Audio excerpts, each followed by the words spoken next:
cuando descubrí que mi propia familia me robó el departamento que compré con mi sangre y sudor, juré que pagarían cada centavo, con intereses. Me llamo Adrián. Tengo 31 años, soy ingeniero en sistemas y hasta hace 8 meses, creía que la familia era sagrada. Qué ingenuo fui. Todo empezó con un maldito préstamo. Era marzo cuando mi madre, Gloria, llegó a mi departamento con los ojos llorosos y las manos temblorosas. Hijo, tu padre está en problemas, dijo mientras servía el té que le ofrecí. Los impuestos atrasados de la ferretería, si no pagamos 80,000 pesos antes de fin de mes, lo embargarán. Mi padre, Roberto, siempre fue pésimo administrando dinero. Pero esa vez era diferente. Hablaban de perder el negocio familiar que mantuvo a mi hermano y a mí durante la universidad. Necesitamos que nos prestes tu departamento como garantía, continuó mamá. Solo será un trámite, tú seguirás siendo el dueño. El abogado de la familia lo tiene todo listo. El abogado. Don Ramiro. El mismo que arregló el testamento de mi abuelo para que mi hermano menor, Emilio, heredara la casa de la playa. Debí sospechar.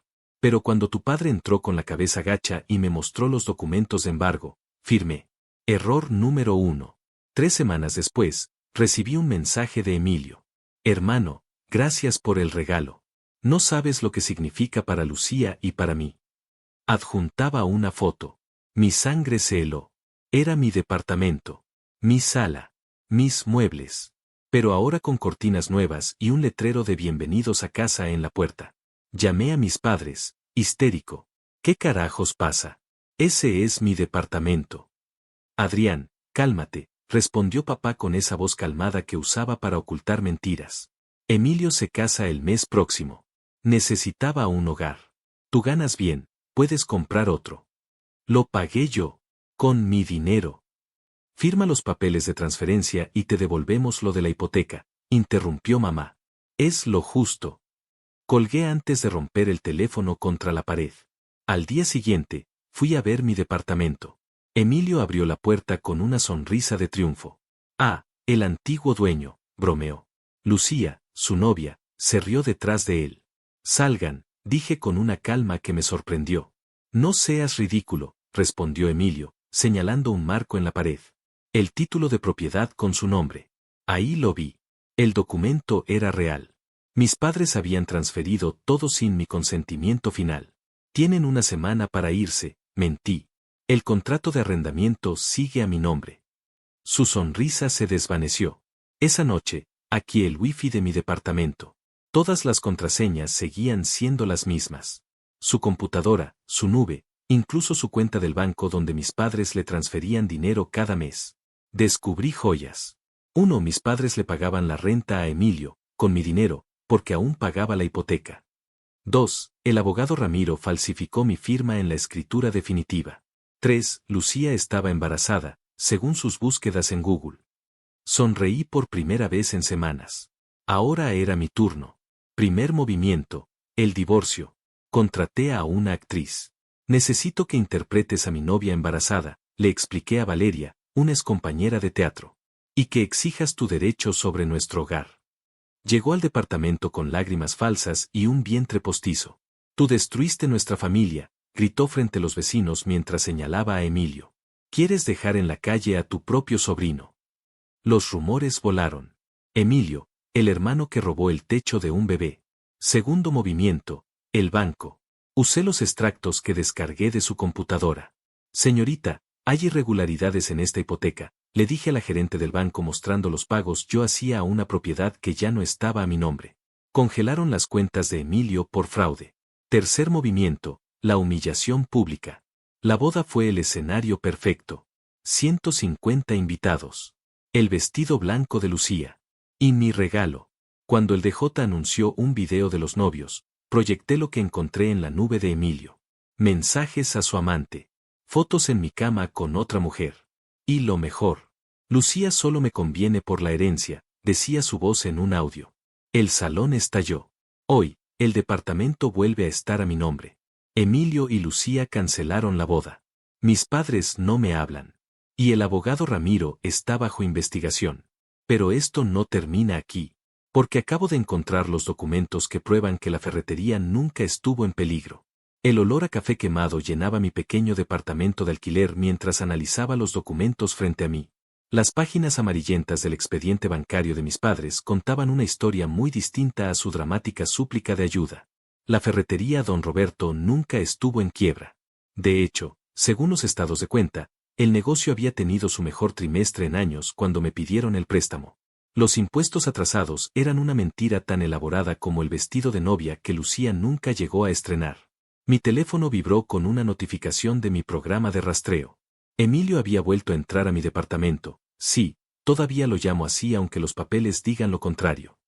Las cámaras que instalé antes de irme mostraban a mi hermano menor destrozando el cuadro de nuestra foto familiar.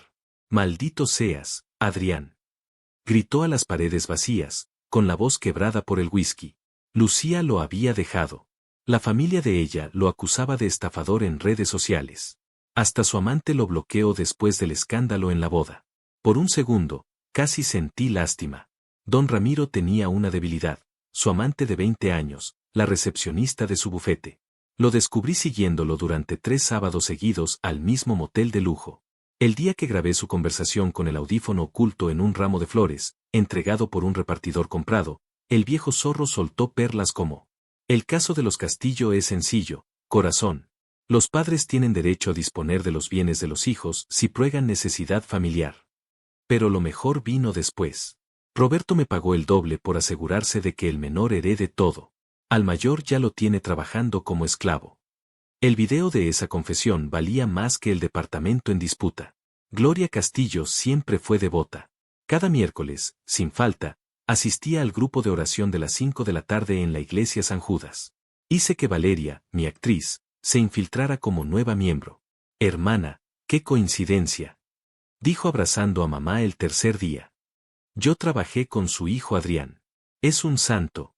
¿Sabe que en la oficina lo llaman el mártir por lo de su familia?»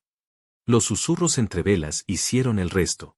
Para el cuarto miércoles, mamá llegó con ojeras. Valeria me envió el audio de su confesión entre sollozos. Roberto me obligó a mentirle a Adrián, pero ahora Emilio nos amenaza con denunciarnos si no le damos más dinero. Armado con esas pruebas, visité a mi padre en la ferretería. El local olía a madera recién cepillada y mentiras viejas. «Tienes 48 horas para devolverme el departamento», dije dejando caer sobre el mostrador un sobre con copias de todo. «O esto va al Ministerio Público, y a tu nueva amante». La foto de papá besando a su contadora fue la estocada final. «¿Cómo? Emilio te vendió por el auto que le prometiste». Mentira, pero su cara de traición fue poesía pura.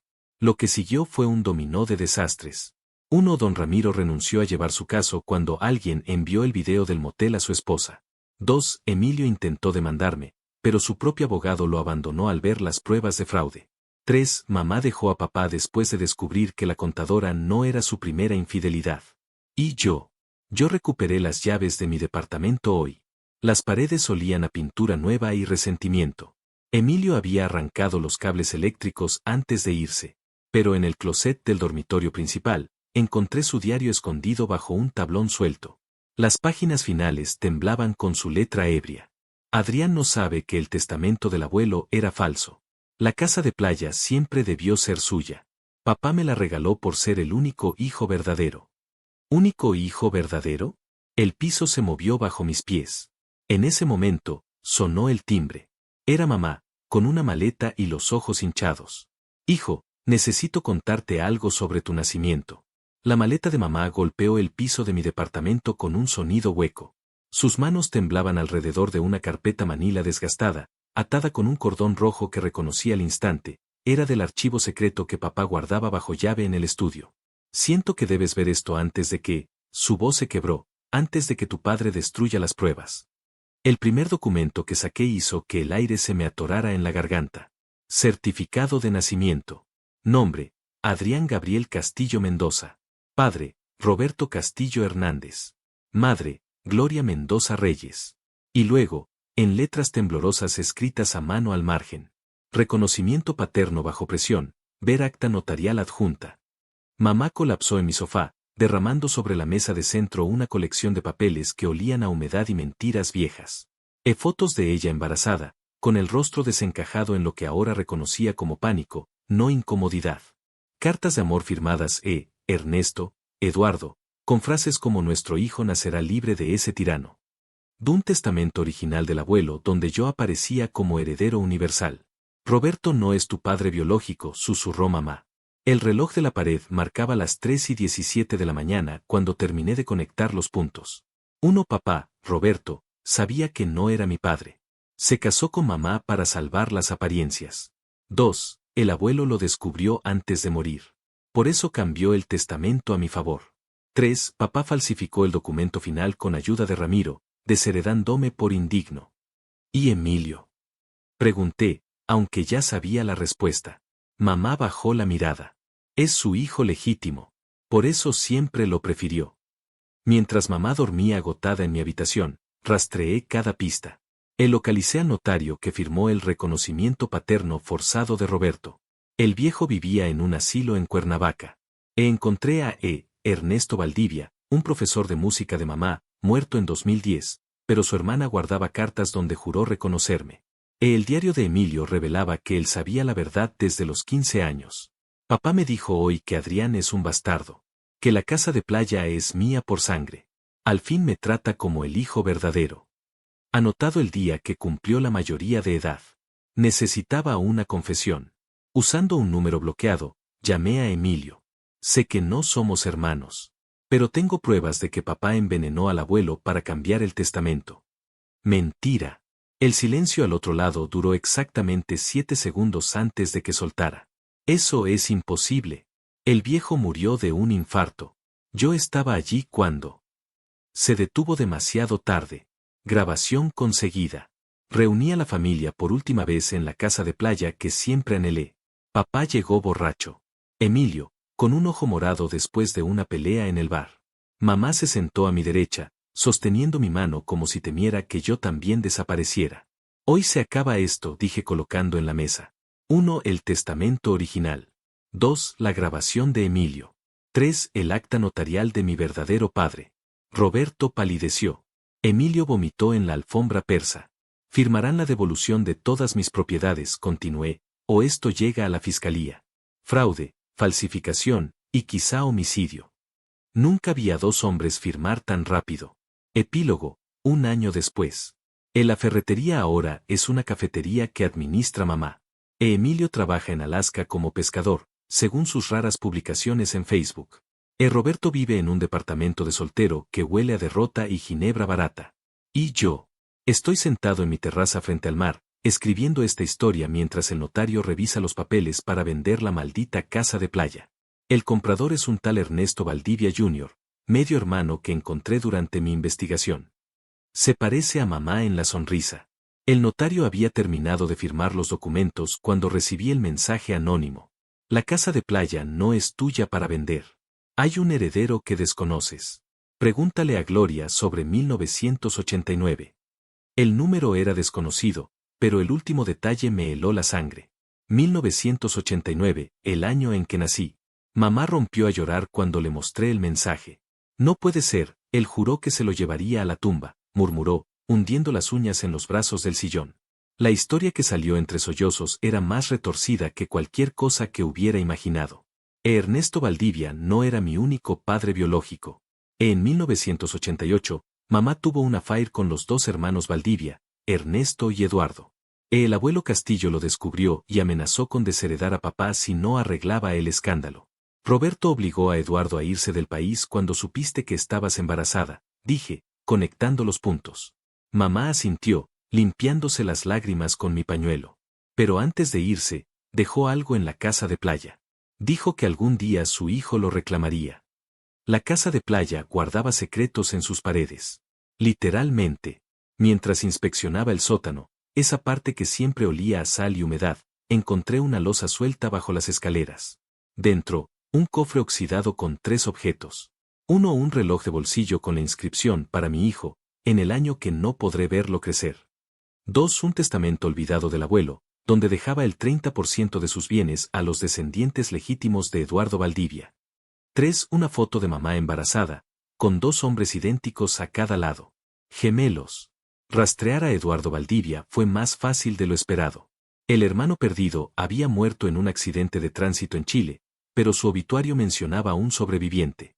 Luciano Valdivia Castillo. Mi supuesto medio hermano tenía mi misma nariz, pero los ojos verdes de mamá. Según sus redes sociales, era abogado penalista en Santiago. Cuando lo llamé, su voz sonó demasiado familiar. Sabía que llamarías tarde o temprano, Adrián. Aunque en mi partida de nacimiento dice Luis Adrián Valdivia Mendoza. Organicé un encuentro en la casa de playa. Esta vez, la mesa tenía nuevos invitados. El Luciano, con su traje impecable y una carpeta llena de documentos. Ernesto Jr., mi otro medio hermano, confundido pero intrigado. Mamá, pálida como el mármol de la cocina. No quiero dinero, aclaró Luciano, dejando caer sobre la mesa una copia de su acta de nacimiento. Gloria figuraba como madre. Quiero saber por qué me abandonaste. Mamá se derrumbó. Roberto amenazó con matarte si no te daba en adopción. Eduardo estaba muerto y yo era una cobarde. El silencio que siguió fue peor que cualquier grito. Luciano no vino por venganza. Vino por respuestas. Pero cuando revisamos los documentos que traía, descubrimos algo que cambió todo. El testamento del abuelo incluía una cláusula secreta. Si alguno de mis nietos prueba que Roberto falsificó documentos, heredará el 60% de mis bienes. Luciano sonrió por primera vez. Tengo un cliente en Chile que puede probar que tu padre le pagó al notario original. Ernesto Jr. y yo intercambiamos una mirada. Esto era mucho más grande que una casa. El estudio jurídico Valdivia y Asociados en Santiago olía a madera noble y café recién tostado. Luciano nos recibió con 3 carpetas etiquetadas. 1 caso Castillo, falsificación. 2 pruebas, soborno notarial. 3 herederos legítimos. Mi medio hermano deslizó hacia mí una foto en blanco y negro. Mostraba al abuelo firmando documentos frente a 2 testigos que no eran los que aparecían en el testamento final. El notario original está vivo, dijo Luciano. Vive en un hogar de ancianos en Valparaíso. Está dispuesto a declarar, por un precio. Ernesto Jr., el más callado de nosotros 3, tocó el borde de la foto con dedos que temblaban levemente. ¿Cuánta sangre vale la verdad? Don Héctor Márquez, el notario retirado, olía a alcohol barato y menta para cubrirlo. Sus manos temblorosas acariciaban un sobre amarillento cuando lo encontramos en el asilo. Roberto Castillo me pagó $50,000 en 2001, tosió el anciano, por cambiar los testigos del testamento y quemar el original. De su bolsillo sacó una llave oxidada. Pero los viejos somos desconfiados. Guardé copias en una caja de seguridad del Banco de Chile. Esta abre la 341B. El banco era un edificio neoclásico que parecía sacado de otra época. La caja 341B contenía el testamento auténtico del abuelo, donde el 60% iba para mí, el 30% para los hijos biológicos de Gloria y 10% para la empleada doméstica que Roberto despidió abruptamente en 1999. Fotos de Roberto inyectando algo en el suero del abuelo durante su última hospitalización. De un diario donde el abuelo escribió 3 días antes de morir, Roberto sabe que descubrí su estafa. Si muero, no fue natural. Luciano silbó bajito. Esto ya no es fraude, es homicidio. Aterrizamos en el AICM con pruebas suficientes para hundir a Roberto. Pero el mensaje en mi celular al encenderse en modo avión me paralizó. No subestimes a tu padre. Emilio está de vuelta. Y trae amigos peligrosos. Firmado, V. Valeria, mi actriz.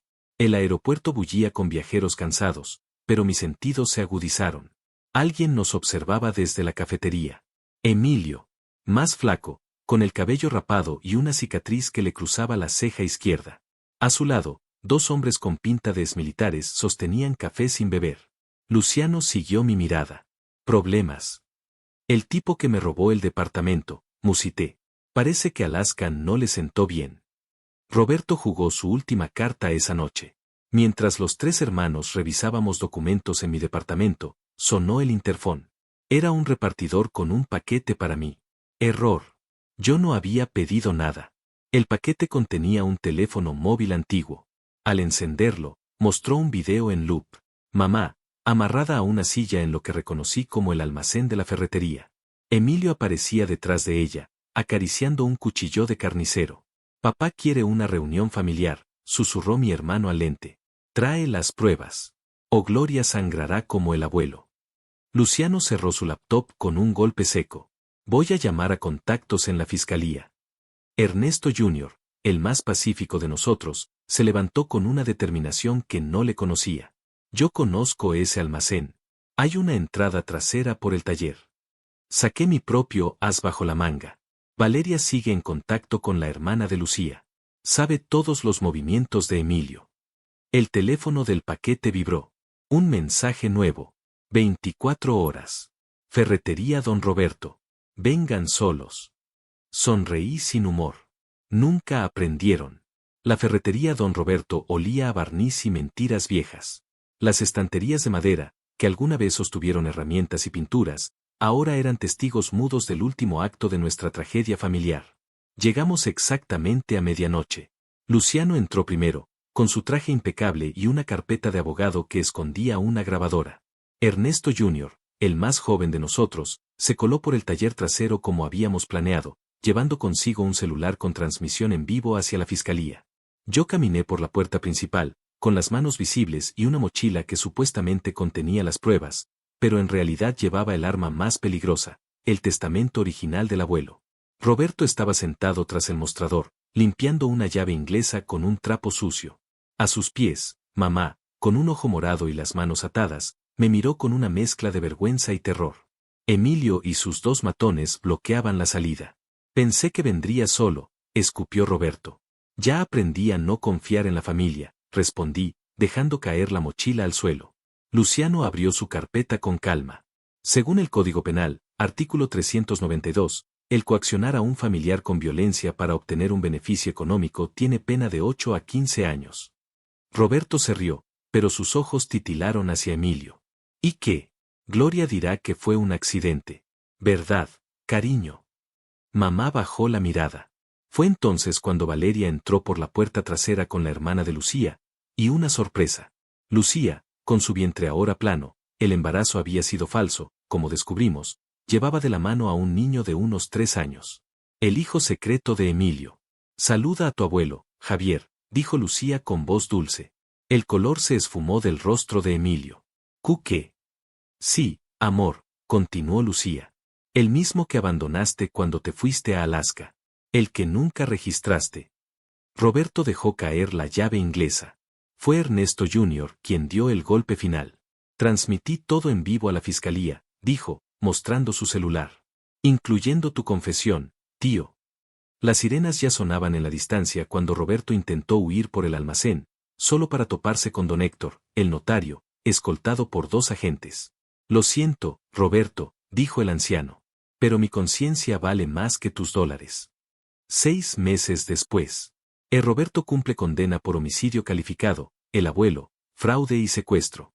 Emilio está en un programa de protección testigos tras delatar a sus amigos exmilitares por narcotráfico. Mamá vive con Ernesto Jr. en una casita cerca del mar, lejos de los recuerdos. Luciano y yo abrimos un bufete especializado en casos de fraudes familiares. Y la casa de playa. Ahora es un hogar para niños abandonados. Se llama Refugio Eduardo, en honor al padre que nunca conocí. Hoy, mientras veo a Luciano enseñarle a surfear a Ernesto Jr. en la orilla, entiendo algo. La mejor venganza no es destruir a tu familia, sino reconstruirla a tu manera.